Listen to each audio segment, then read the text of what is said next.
This episode from the life of Sherlock Holmes will be transmitted to our men and women overseas by shortwave and through the worldwide facilities of the Armed Forces Radio Service. Petri Wine brings you Basil Rathbone and Nigel Bruce in the new adventures of Sherlock Holmes.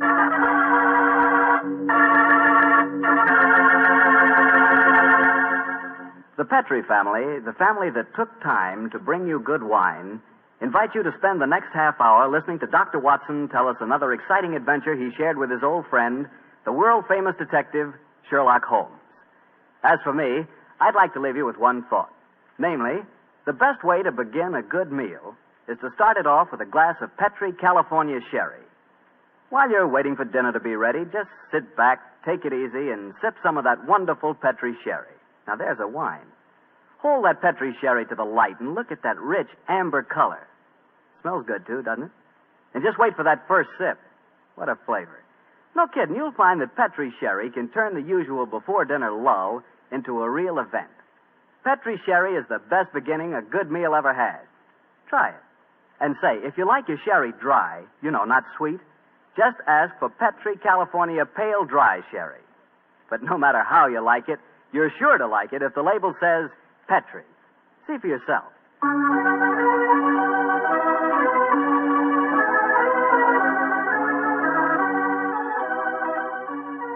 And now for the weekly visit with our good friend and host, Dr. Watson. Tonight we find him on the stage of the Paramount Theater in Hollywood. Good evening, Doctor. Good evening, Mr. Bartell. If you've bought a victory bond, you're welcome. I have, Doctor. Now, what's the recipe for tonight's new Sherlock Holmes adventure? Well, now let me see. Take equal parts of beautiful English countryside and black villainy. Mix them, add a dash of romance, a sprinkling of danger, season well with the usual theatrical condiments, and you have the case of the accidental murderess. Sounds like a tasty dish.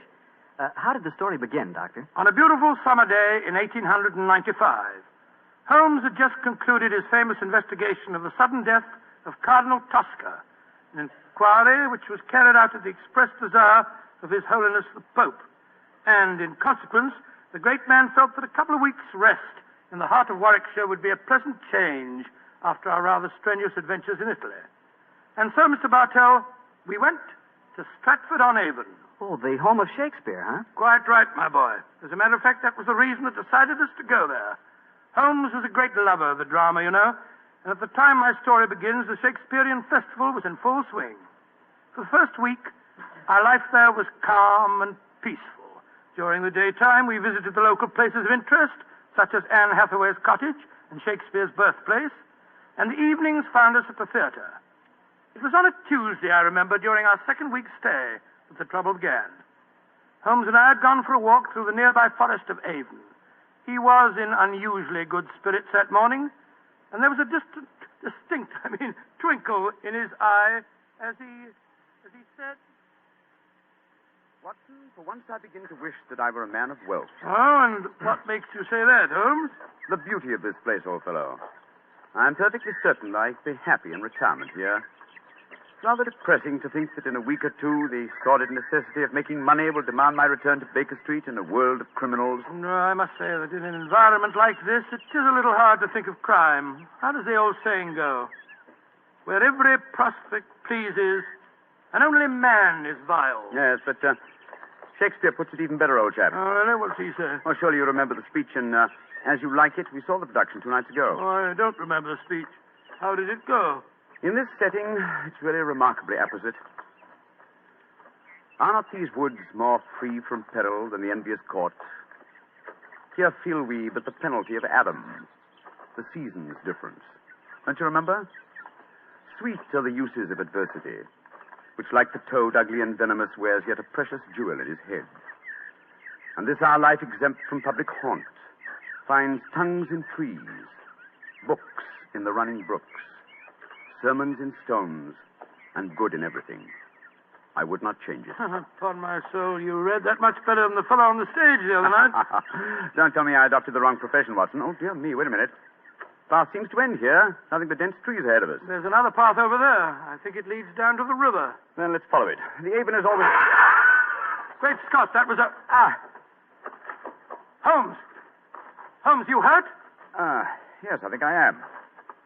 bullet hit my shoulder. I think it's only grazed it. Well, get off your coat quickly. Let's have a It look. was only a scratch. First, let's find out where it was fired from. I heard the thud of a bullet in the tree behind me. Yes, here we are. Give me a penknife, old fellow, will you? There you are. Thanks. Do you suppose that shot was deliberate? Well, I can't imagine someone mistaking me for a rabbit, Watson. By the way, there was a curious echo to that shot. I don't know whether you noticed it. Uh-huh. Here's the bullet. Now, let me see. I was standing there. A line from this bullet hole in the tree through the spot where I was standing would indicate that the shot was fired from that cluster of trees over there. Come on, Watson. Let's see what a search discloses. Well, I wish you'd let me look at that shoulder before you start galloping all over the countryside, Holmes. You're bleeding quite profusely. Oh, plenty of time to look at it when we... Hello. Look over there. A man and woman running towards us across the clearing. Yes, and carrying guns. Yes, it looks as if it was an accident after all. Was anyone hurt? Yes, sir. My friend was hit in the shoulder. Oh, how dreadful. It's not a bad wound, is it? Oh, it's only a scratch, madam, I hope. But the blood on your coat. Well, just, how did this accident happen, sir? Well, we were out rabbit shooting. I was teaching my wife to use a rifle. I saw a rabbit scurry across the clearing. I raised the rifle and fired. It seemed to me, Geoffrey, that as I did so, you jolted my arm. Yes, I'm afraid I did, Alice. I was going to fire too, but as I raised my rifle, I jolted your elbow and sent your shot wild. I can't tell you how sorry I am, sir. Here's my card. Of course, we'll take care of any expenses that may be entailed. Well, the first thing to do is to find out how much damage has been done. You'd better take your coat off, old fellow. I don't think I can. Oh, he's badly hurt. No, it's just that... Oh, the man's fainted. Oh, this is dreadful. I have a horse and trap down the road. Excellent. Give me a hand with him, will you? I must get him to a hospital as fast as possible.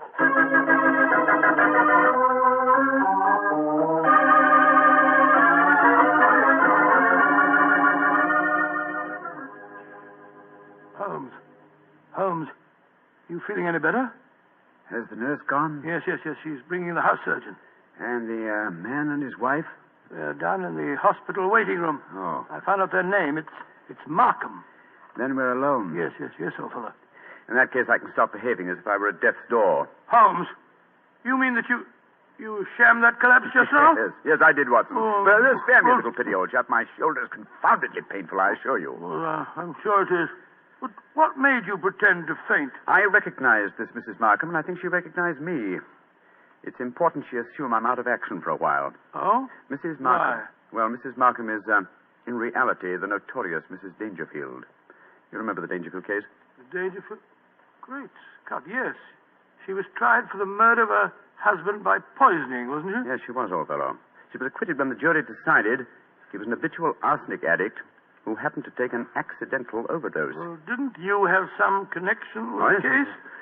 It was I who tracked down the sale of the arsenic she claimed to have bought for cosmetic purposes. Well, if you ask me, that shot at you was no accident. Oh, of course it wasn't. I'm certain that I was recognized. In any case, her record is a bad one. Prior to her husband's death, there was an episode in which her uncle was killed in a shooting accident on a grouse moor in Scotland. An uncle who left her a large fortune on his death. And I suppose Mrs. Dangerfield was a member of the shooting party when the accident happened. Yes, she was. And she's something of a femme fatale, Watson. I must plan my actions very cautiously. I'm up against a dangerous opponent. Well, you'll have to stay in the hospital until your wound's being examined and dressed. That's true, old fellow. And while the local staff are taking care of that, I want you to shadow the Markhams. Of course I will, Holmes. Stick close to them, old fellow. Make them believe that I'm going to be kept here for some days. Find out as much as you can, and then report to me. Right, I'll do my best.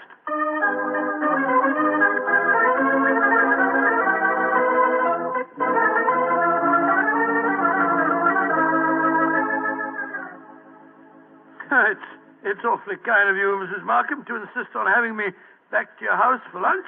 My dear Dr. Watson, after injuring the famous Mr. Holmes, it's the least I could do. Of course it is. Geoffrey, dear, will you bring us some sherry? It's Ada's day off, you know. Very well, Alice. Is anyone else coming to lunch? Only Dennis Romney. Oh, Lord, that fellow seems to live here. Well, I'll go and get the sherry. Sit down, won't you, Dr. Watson? Thank you, madam. Thank you. You say that you think Mr. Holmes will be in the hospital for some days. I'm afraid so. The wound wasn't serious. He lost quite a bit of blood. Oh, I feel perfectly dreadful about it. Well, you mustn't blame yourself too much, madam. It was an accident. Yes, but I might so easily have killed him. Well, you haven't, and that's all that matters. Did you say that Dennis Romney was coming to lunch? Is that the actor fellow from the Memorial Theater? Yes. Have you seen him on the stage? Yes, several times. Holmes and I have been going to the festival regularly since we came down here. A fine actor, isn't he? A shame they give him such poor parts. Well, it was really good. Imagine them letting that frightful Basil Grant play Hamlet last night, while Dennis only played Laertes. Dennis is 3 times a better actor. I suppose he is. He's coaching me in acting. Oh, coaching you? Really? Yes, he thinks that I may be able to get small parts here next season. I've always had a great urge to go on the stage, but no one's ever encouraged me before. Oh, here's Geoffrey. This sherry is rather special, Doctor. Jerez de la Frontera. Only a few bottles left. Oh, that's very nice of you, sir. Oh, that must be Dennis. I'll go let him in. We might as well have a drink. You'll find it'll help making this actor fella more tolerable. I take it, Mr. Markham, that you're not an admirer of Mr. Dennis Romney. Can't bear him. He's always quoting Shakespeare and behaving generally as if he were another Irving. He's got Alice completely fooled. Here's a glass, Doctor. Oh, thank you, sir. Thank you. Dennis, I want to introduce you to Dr. Watson. How do you do, Mr. Romney? How do you do, sir? Hello, Geoffrey. Want a glass of sherry? Thanks. That'd be very nice. Are you a disciple of the theater, Dr. Watson? Well, hardly a disciple, sir, but I've been attending the festival during the last week. I enjoyed your performances immensely, if I may say so. Oh, you may say so, Doctor. Here's your sherry, Dennis. Oh, don't be crotchety, Geoffrey. And please remember that Dennis is our guest. Oh, it's all right, Alice. I know that Geoffrey's bark is a good deal worse than his bite. And what play are you appearing in tonight, Mr. Romney? King Lear. I shall once again portray the thankless role of the King of France. While that incredibly bad actor, Basil Grant, tears a multitude of passions to tatters in his rendition of Lear. Oh, horrible, horrible, most horrible. I thought his Hamlet was atrocious last night, Dennis. Wasn't it?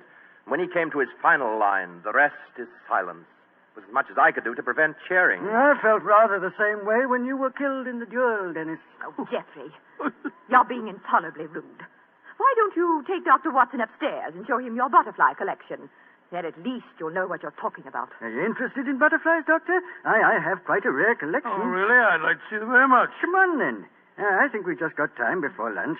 Try and bring yourself down with a few better manners, Geoffrey, dear. I'm really quite an easygoing man, Doctor, but the arrogance of that fellow Romney infuriates Well, me. I must say he does seem to have rather a good opinion of himself.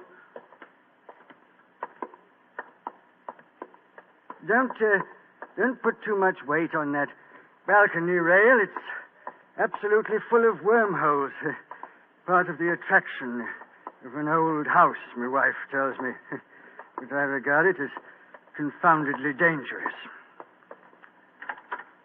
Yeah, and this is my little museum. In these cases, I think you'll find some of the finest specimens of Lepidoptera you've ever seen. It's my hobby, and I may say that, with the exception of the Natural History Museum, I doubt if you'll find a finer collection. It must have taken you years to collect them. It has. Many years, many disappointments, and a great deal of patience.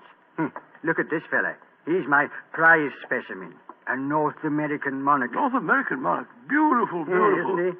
And this is an admiral. Yes, of course I know Very him. rare. And this is a perfect bee-hawk moth. Bee-hawk And moth. here's an emperor. Ever see more exquisite markings? Well, never. Tell me, Mr. Markham, when you captured a butterfly, how'd you kill it without marking it in any way? With poison. Oh? What poison?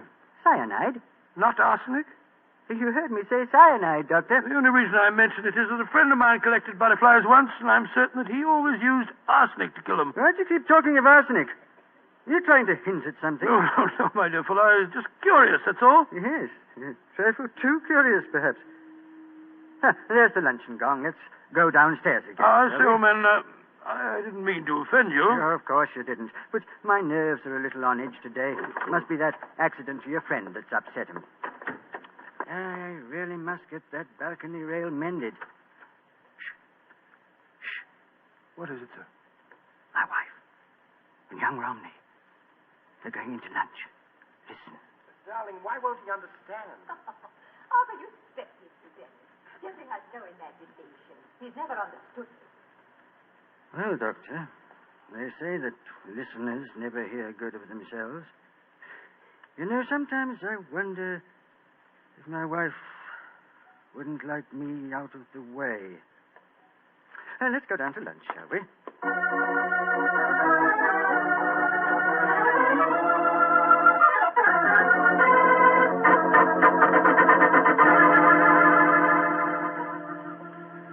And so, Holmes, that's the story up to now. A very interesting one, too, Watson. So you think that Mrs. Markham is planning to kill our husband, eh? Oh, it's obvious.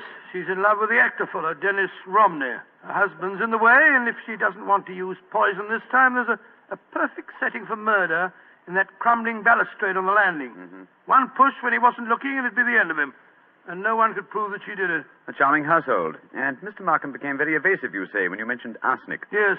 I said it deliberately, of course, to see how he'd react. If you ask me, he knows that his wife has arsenic in the house. He was trying to protect her. You've exerted your charm sufficiently to arrange to see them again, I trust. Well, yes, as a matter of fact, I have. They're taking a picnic tea and going boating on the Avon this afternoon. They asked me to join them. Of course, I agreed. I just rushed back here to the hospital to report to you first. You've done splendidly, Watson, splendidly. Oh, thanks so much, Owen. But I've been so busy telling you what I've found out that I haven't asked you about you. How are you feeling? Oh, I'm fine, old fellow, fine. What did the house surgeon discover? A very interesting fact. Look in the drawer beside my bed, will you? Great Scott, it's a bullet. A bullet that the house surgeon removed from my shoulder. But we found a bullet in the tree also. Precisely. Therefore, 2 bullets were fired. But, good Lord, that means... It means, old chap, that we have a dangerous task ahead of us. Not to solve a murder, but to prevent one.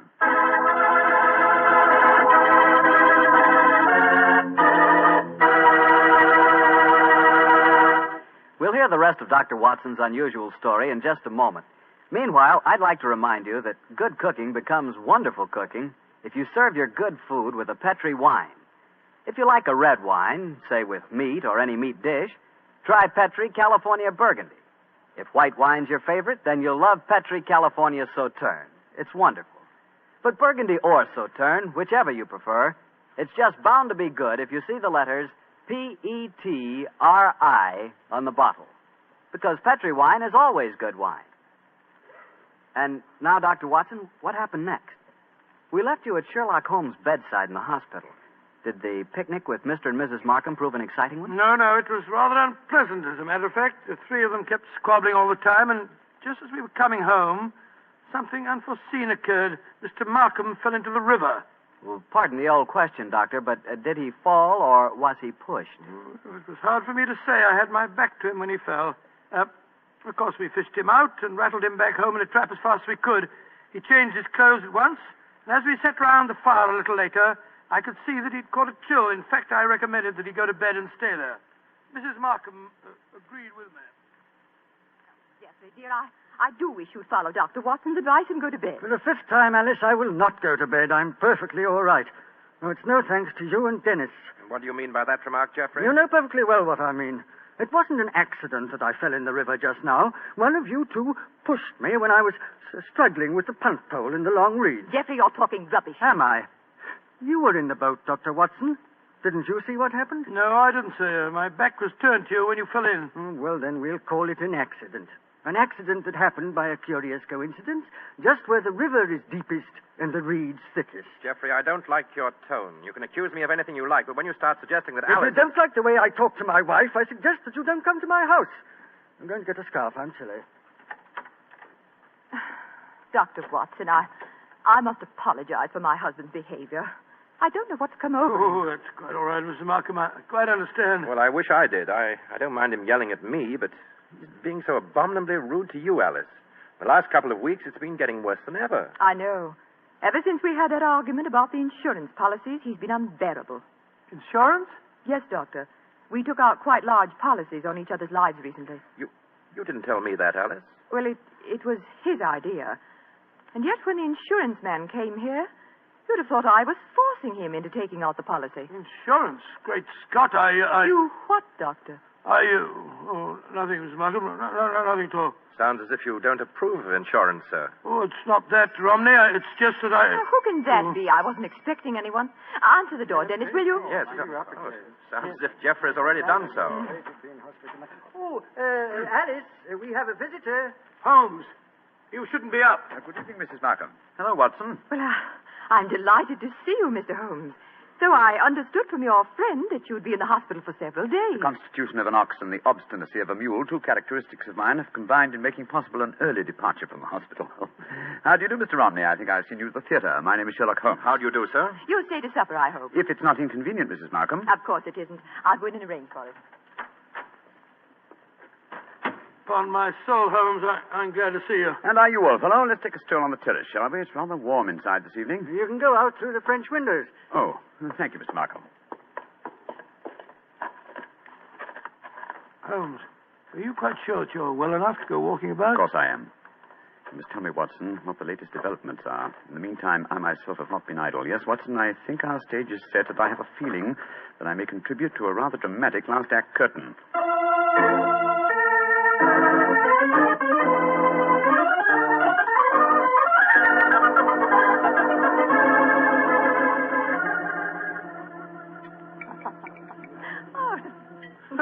A delightful meal, Mrs. Markham. Oh, well, thank you, Doctor. Mr. Holmes, you're not eating very much. My appetite is a trifle jaded. The mental fencing that we have indulged in during the meal has been somewhat disturbing. I don't understand you. Oh, come now, madam. I know that you were once Mrs. Dangerfield, and you know that I know it. Why keep up the pretense any longer? Very well, Mr. Holmes. But we needn't converse in lowered voices. I'm sure that you've told Dr. Watson whatever there is to know, and perhaps more. I admire your courage, madam. Jeffrey, Dennis. Yes, sir. I want you to listen to this. Mr. Sherlock Holmes knows that I was once Mrs. Dangerfield. He's apparently under the impression that this is a dark secret of mine. Mr. Holmes, Jeffrey knew and loved me before I ever married Mr. Dangerfield. Of course I did, Holmes. He stood by me during the horrible trial after my first husband's death, and I told Dennis about the whole miserable business months ago. So I really don't see that you've uncovered any great secret. Not yet, Mrs. Markham, but I have a feeling that it's only a matter of moments. So you haven't got any secrets from Dennis either, eh? There's no need to shout, Jeffrey. And there's no need for Dennis to be in my house. Get out, Romney, and stay out. This business between you and Alice has gone far enough. I'll go when Alice tells me to. Well, if you won't go, then I'm not going to sit here. I'm going upstairs. You're shaking like a leaf, sir. You've got a fever. Don't you think you'd better go to bed? Mind your own business and leave me alone. Mrs. Markham, I really think you should persuade your husband to go upstairs and lie down. Don't worry, Mr. Holmes. I know how to handle him. I'll take him up. Put an arm around my shoulder, Jeffrey.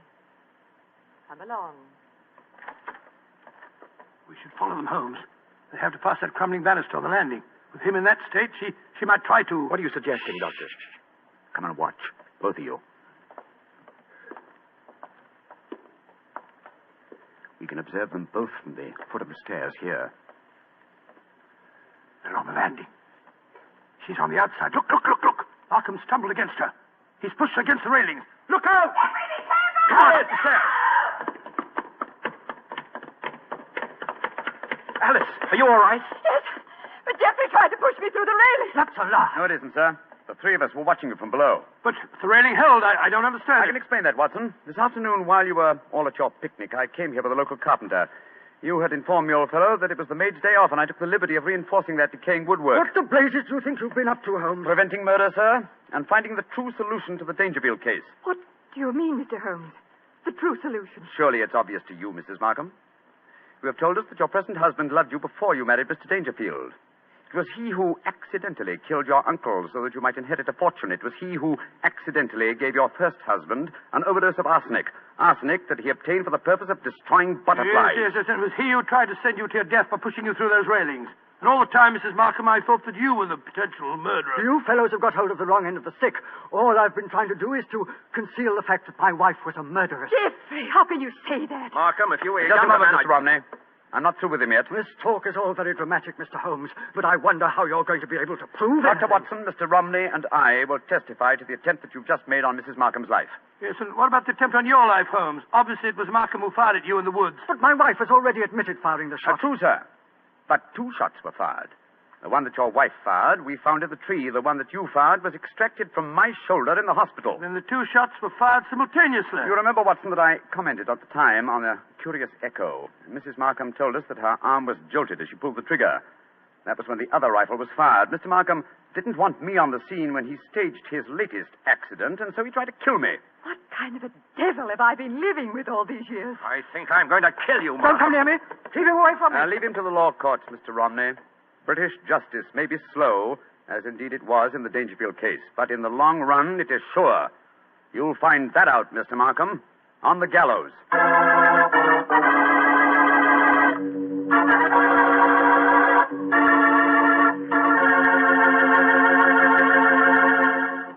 Well, tell me, Doctor, did Mr. Markham finally end on the gallows? Yes, he did. And it might interest you to know that Mrs. Markham and Dennis Romney were married. A nice chap and a fine actor, that boy. Maybe that's what I should have been. An actor. To be or not to be, that is the question. Whether it is noble in the mind to suffer. Well, what's the matter, Doctor? Don't you like it? The words are beautiful, but your delivery of them, Not good, huh? not good, Mr. Bardo. Okay. I'd rather talk about Petri wine anyway. Now, there's something to really talk about. Petri wine. A wine with generations of winemaking behind it. That's a fact, you know. The Petri family started making Petri wine generations ago. Oh, way back in the 1800s. So they've had the time to develop the art of winemaking, and they've been able to hand down that art from father to son, from father to son. Yes, the Petri family really knows how to turn luscious, sun-ripened California grapes into clear, fragrant, delicious wine. And those letters, P-E-T-R-I, on the bottle, are the personal assurance of the Petri family that every drop of Petri wine is good wine. It's got to be. Because don't forget, Petri took time to bring you good wine. Well, Dr. Watson, what new Sherlock Holmes story are you going to tell us next week? Well, now, let me see. Next week, Mr. Bartell, I'm going to tell you an exciting adventure Holmes and I had in North Africa. It begins at the headquarters of the Foreign Legion and ends with a strange death in the Cafe of 1,000 Sighs. I call the story Murder in the Casbah.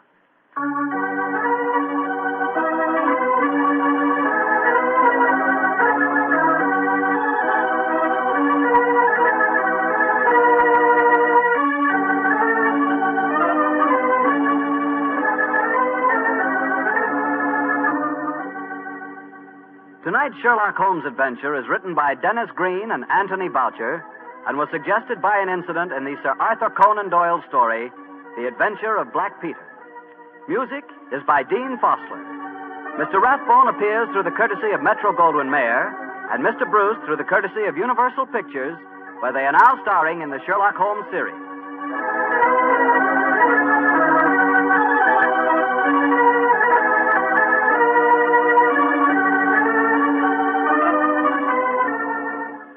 The Petri Wine Company of San Francisco, California, invites you to tune in again next week, same time, same station. This is Harry Bartell saying goodnight for the Petri family. This program originated in the Paramount Theater in Hollywood for an audience of Victory Bon Buyer.